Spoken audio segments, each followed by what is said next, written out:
C'est parti.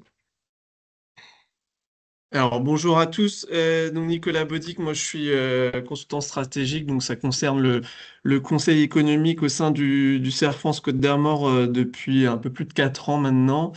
Donc en fait j'interviens au niveau des clients adhérents du CERF France sur toutes les problématiques de valorisation d'entreprise, d'études études prévisionnelles de développement, donc tous les projets un peu structurants. Suivi tableau de bord, pilotage, donc les critères de rentabilité, le suivi un peu au cours de l'année qu'on pourrait avoir au-delà de la clôture comptable, et aussi également tout un pan sur l'accompagnement des entreprises en difficulté. Voilà un petit peu pour mes missions. En fait, moi, j'ai pas du tout de clients ou d'adhérents que j'ai en portefeuille. En fait, j'interviens à la demande des équipes comptables sur l'ensemble du département. Ok. Alors, je vais essayer de vous présenter. Alors, je vais voir comment. Tac, vous allez me dire si c'est bon pour vous. Mhm. Tac, Ouais, on voit ton écran. c'est bon? Alors, Ouais, tac. Vous le voyez en plein écran, c'est bon pour vous ouais, là? parfait. Super. Donc l'idée là, c'est ce matin qu'on fasse un petit tour d'horizon de la gestion de la trésor, essayer de répondre au maximum à vos différentes problématiques. Donc j'ai noté quelques points par rapport à vos présentations. L'idée c'est peut-être qu'on puisse le compléter une fois qu'on a déroulé les différents points. Donc un petit rappel déjà, qu'est-ce que c'est la trésor, hein, simplement, c'est l'ensemble des liquidités qui sont disponibles sur le compte à un moment donné, qui permettent de financer les activités de l'entreprise, payer ses factures et gérer son quotidien. Donc c'est les éléments et les sommes qui sont disponibles immédiatement. N'est-ce pas. Les points qui sont importants dans la gestion de la trésorerie, c'est que vous êtes dans une phase de développement, d'installation, etc. Donc ça permet d'assurer la solvabilité de votre entreprise, ça permet de financer les opérations courantes, éventuellement d'investir dans la croissance et de faire face aux imprévus. De avoir une bonne gestion de trésorerie, bah, c'est important aussi pour montrer qu'on a une gestion financière solide. C'est un signe de confiance et d'efficacité. Donc, effectivement, pour attirer des potentiels investisseurs, c'est très, très important. Et ce qu'il faut savoir, un petit élément, c'est qu'aujourd'hui, on a à peu près 30% des startups qui échouent en raison de problèmes de liquidité.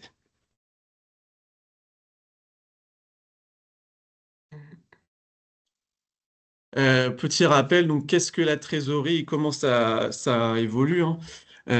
Donc c'est les flux de trésorerie, donc ça représente les entrées et les sorties d'argent de l'entreprise au fur et à mesure du temps, hein, ce qui bouge tous les jours. Et donc les liquidités, c'est le montant d'argent qui est disponible à tout moment pour payer les factures, financer les opérations. Les trois piliers, hein, du coup, c'est les entrées, donc c'est les paiements des clients, les subventions que vous pouvez obtenir, par exemple. Et les sorties, ça va être tout ce qui va concerner les charges fixes, les fournisseurs, les salaires, les loyers, etc. Et donc le solde, c'est l'excédent qu'il y a entre ces deux flux, hein, les entrées et les sorties. Donc on peut être en excédent ou en déficit à un moment donné. Et ce qu'il y a à noter quand même, et des fois on peut faire un rapprochement qui est un peu erroné par rapport à ça, c'est que la trésorerie, c'est différent de la rentabilité. Vous pouvez très bien être rentable sur le papier, à la fin de l'année avoir gagné de l'argent, pour autant vous pouvez être en faillite si la trésorerie elle est insuffisante. Vous pouvez être en cessation de paiement alors que vous avez gagné de l'argent à la fin de l'année. Donc c'est un peu des fois des problématiques qu'on peut rencontrer et qu'il faut faire attention. Mhm. Alors, la première des choses et qui est très importante dans la gestion de la trésorerie, vous en avez un petit peu parlé aussi, c'est de planifier les choses, c'est d'établir des prévisions. Alors, quand vous avez monté vos différents projets, que vous vous êtes installé, vous avez probablement notamment établi un prévisionnel, hein, donc un prévisionnel qui a le prévisionnel du plan de financement, votre activité, les charges, etc. Notamment aussi, bah, normalement, un plan de trésorerie. L'idée, c'est de repartir de ce prévisionnel-là, des prévisions de trésorerie que vous avez pu établir, et puis bah, de réaliser un suivi.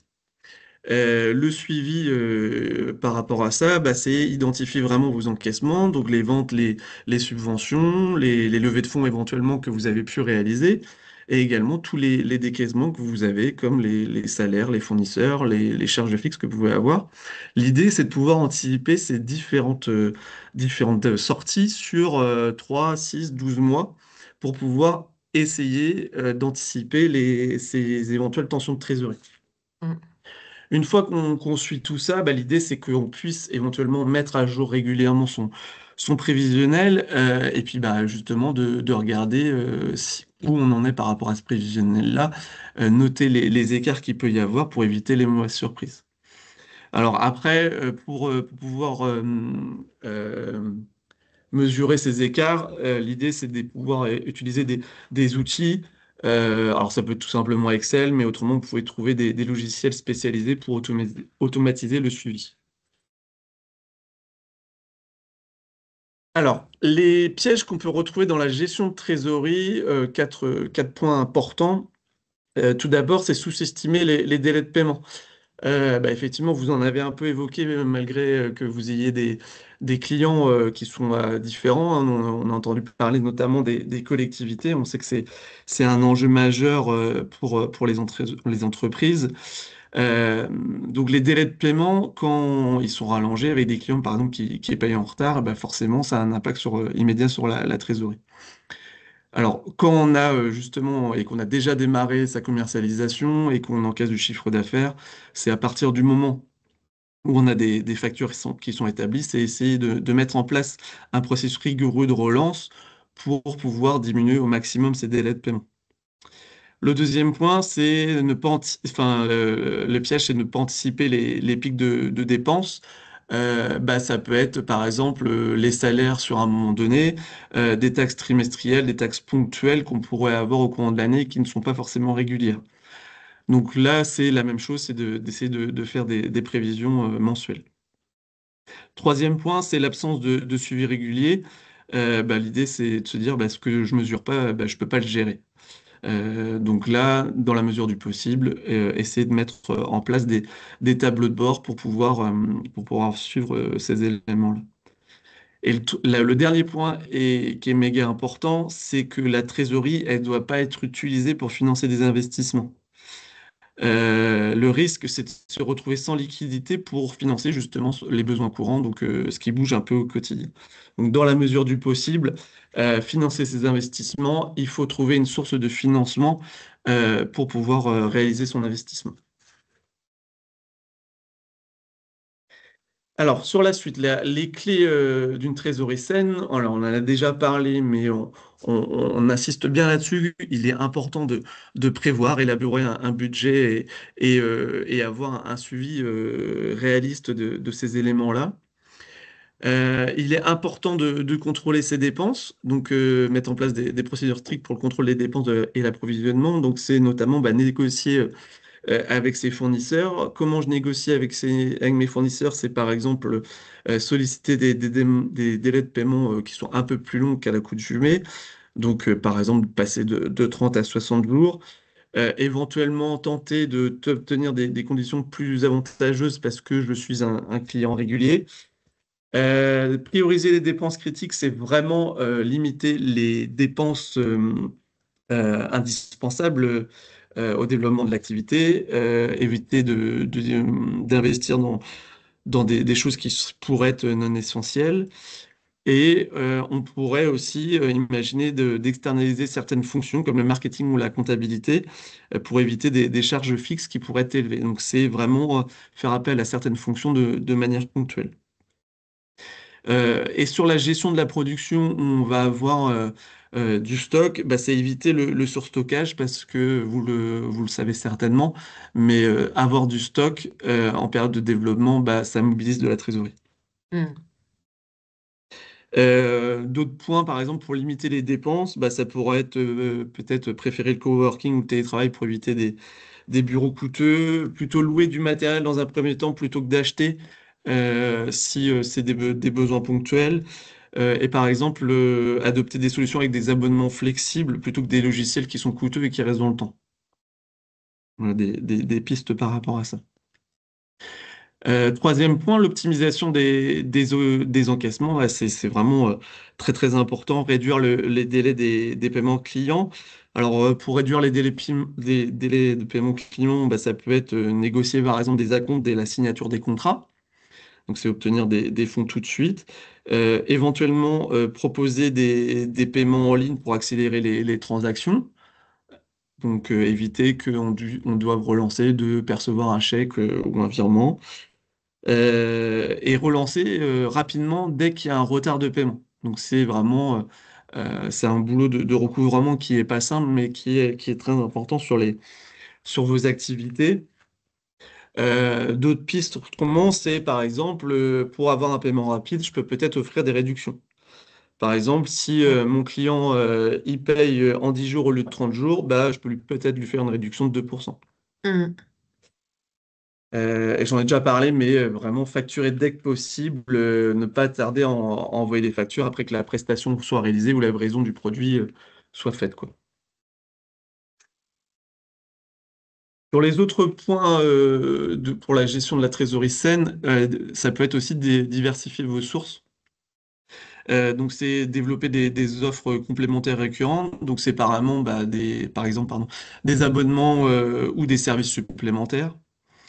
Et puis bah, après, il y a toute la partie des recherches de financement. Donc, on en a entendu parler un petit peu, mais ça peut être bah, les subventions, les aides publiques, obtenir un prêt BPI. Donc, il y a des prêts notamment auprès de BPI sur différents fonds, différents leviers. Il y a des concours aussi de start-up. Et l'idée, c'est de lever des fonds stratégiquement, c'est-à-dire qu'il ne faut pas lever des fonds uniquement en cas de crise, mais plutôt de le faire quand les conditions sont optimales pour négocier des bonnes valorisations. Dernier point, c'est définir et suivre des indicateurs. Donc, à quel rythme j'utilise le capital que j'ai mis dans l'entreprise. Mmh. Donc, à quelle vitesse mon capital se dégrade, entre guillemets. Combien de temps ma trésor elle peut tenir sans que j'ai à réaliser un nouvel apport. Et combien de temps mes fonds que j'utilise sont immobilisés dans le cycle d'exploitation. Ça, c'est des éléments qu'il faut essayer d'avoir un petit peu en tête. Donc ça, c'est des KPI, en fait, que tu préconises de mettre en place sur les 3 choses Ouais, que tu viens de dire? OK. exactement, ouais, c'est de se dire, bah, j'ai un tel montant. Alors, je vais l'illustrer après avec mon exemple, Bah, oui. mais effectivement, c'est de se dire, bah, enfin, combien de semaines, combien de mois j'ai d'avance de trésorerie pour Ouais, pouvoir fonctionner sans nouvel apport, quoi. ouais. Alors, gérer les risques de trésorerie, c'est important. Si je manque de liquidité, bah, je risque de ne pas pouvoir payer les dettes et de gérer ma partie courante et éventuellement de faire faillite. Les risques de la trésor, alors là, c'est plutôt le côté banque. Si notamment j'utilise par exemple des avances court terme, que ce soit en découvert, en affacturage, éventuellement en DAI, on peut avoir des variations de taux d'intérêt qui peuvent avoir éventuellement un impact sur le coût financier de la gestion de l'entreprise.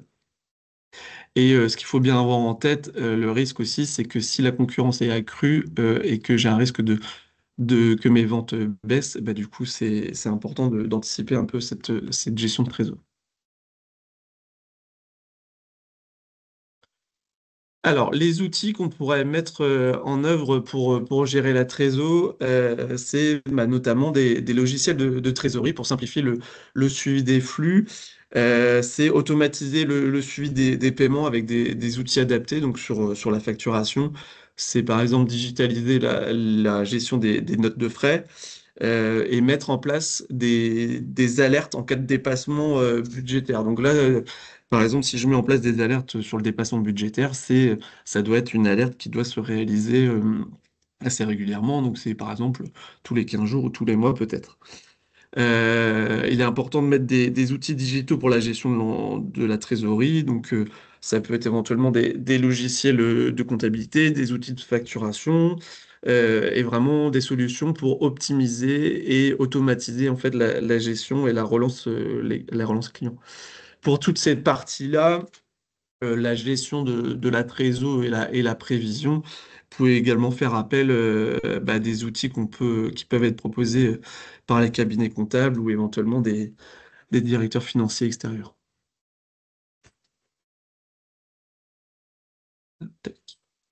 Alors, à l'importance de la prévision de la trésorerie, alors j'en ai déjà un petit peu parlé, mais je préfère y revenir, c'est vraiment de planifier les choses, permettre de prévoir les besoins que j'ai en trésorerie, anticiper les éventuels problèmes, ce qui permet d'avoir un temps de réaction qui est enfin, rapide sur la prise de décision. Si j'ai un suivi de trésorerie rapproché, bah, j'ai des informations essentielles qui vont tout de suite remonter pour prendre mes décisions qui sont importantes. Et l'idée, bah, c'est que justement, si je suis en gestion de trésorerie correcte et que j'ai pu anticiper les choses, ça me permet d'obtenir des financements externes où je démontre ma solidité financière. Vous l'avez déjà évoqué, mais vous avez bien vu que pour certaines demandes et certaines levées, ça peut prendre du temps de mise en œuvre, hein, que ce soit sur le process de décision, parce qu'on a plusieurs intervenants, les documents qui sont sollicités, qui sont des fois contraignants. Donc voilà, ça c'est les éléments qui sont importants. Et sur la partie du financement, effectivement, comme déjà évoqué, c'est obtenir des conditions un peu particulières. Donc, c'est par exemple, bah, si j'arrive à maîtriser mon temps de commercialisation et à partir de quel moment je vais vraiment encaisser des ventes, c'est de pouvoir obtenir des délais de paiement, donc vraiment de la franchise sur mon remboursement de mon prêt. Donc là, après, à négocier sur les différentes conditions possibles avec la banque, donc de décaler en fait les premiers remboursements. Donc le petit rappel, mais c'est sur l'optimisation du cycle de trésorerie, donc on en a déjà parlé, hein. Augmenter les délais de paiement, donc négocier des conditions plus avantageuses avec vos fournisseurs.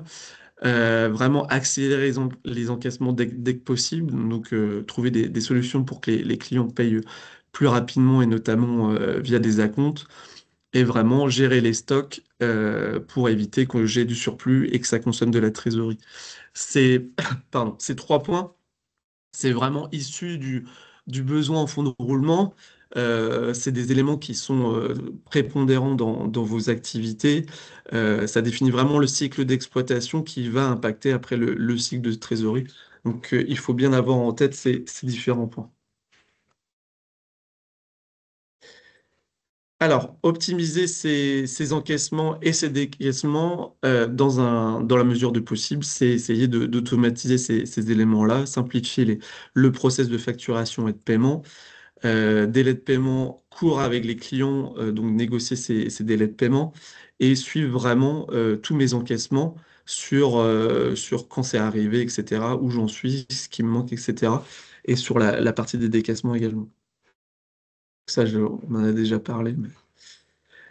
L'idée, alors là, je vous ai mis un petit exemple, c'est de réaliser un tableau de bord de trésorerie, donc vraiment identifier des indicateurs clés et de les suivre dans le temps, identifier les tendances pour pouvoir prendre des décisions rapides et efficaces. Donc bah, là, c'est un suivi qui peut être réalisé au fur et à mesure du temps. Donc bah, par exemple, au mois le mois sur les différentes sorties qu'on peut avoir sur cette période donnée. Donc, un petit résumé des préconisations présentées. Donc, c'est vraiment de pouvoir prévoir les éléments de gestion de trésorerie, anticiper les besoins futurs pour les planifier au maximum. Dès que possible et le réaliser régulièrement, bah, c'est de suivre les entrées et les sorties de trésorerie que vous pouvez avoir. Analyser ces entrées-sorties et les comparer à vos prévisions que vous aviez mis en place à l'installation. Et par rapport à cette analyse-là, bah, c'est d'adapter votre stratégie pour pouvoir corriger les choses de la meilleure des façons. Alors, je vais un petit peu vite, mais je vois que le timing avance. Ouais, ouais. C'est bien si tu as un exemple en plus. Alors du coup, voilà, j'essaie d'illustrer cet exemple, hein, donc exemple qui est qui est fictif, hein. Euh, donc du coup, j'ai pris l'exemple d'une société qui a été créée en janvier 2024, qui commercialise la solution de SaaS de gestion des ressources humaines. C'est une équipe de 5 personnes, donc 2 fondateurs et 3 salariés. Le modèle économique, on est basé sur un abonnement mensuel à 29 euros par mois et par client.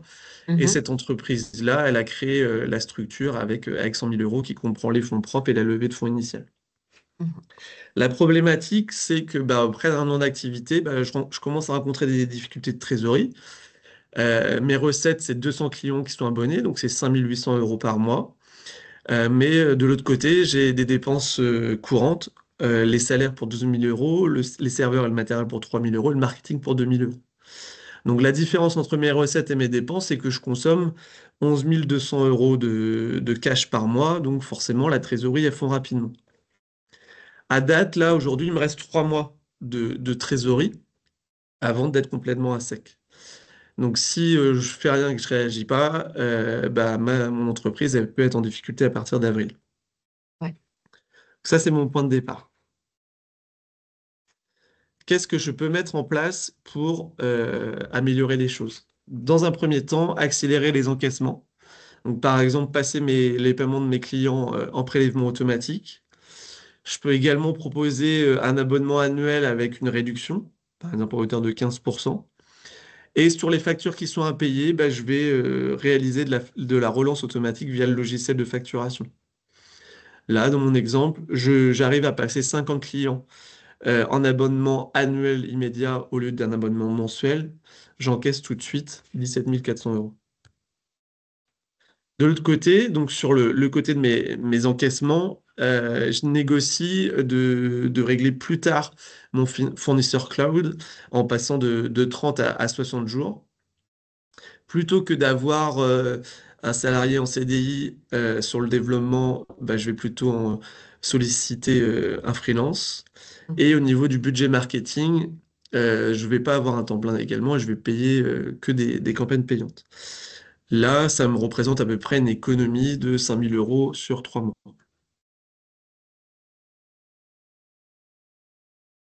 En plus de ça, donc la gestion du quotidien, je vais tenter d'obtenir un financement d'appoint. Donc c'est bah, par exemple un prêt BPI de 30 000 euros avec un différé de remboursement de 6 mois. Je peux également essayer d'avoir un investisseur, donc business angel ou d'autres éléments, des fonds d'investissement autrement qu'on pourrait avoir. Le résultat, c'est que là, c'est surtout sur l'obtention de mon prêt BPI, bah, je sécurise ma trésorerie pour au moins, enfin, pour 6 mois supplémentaires.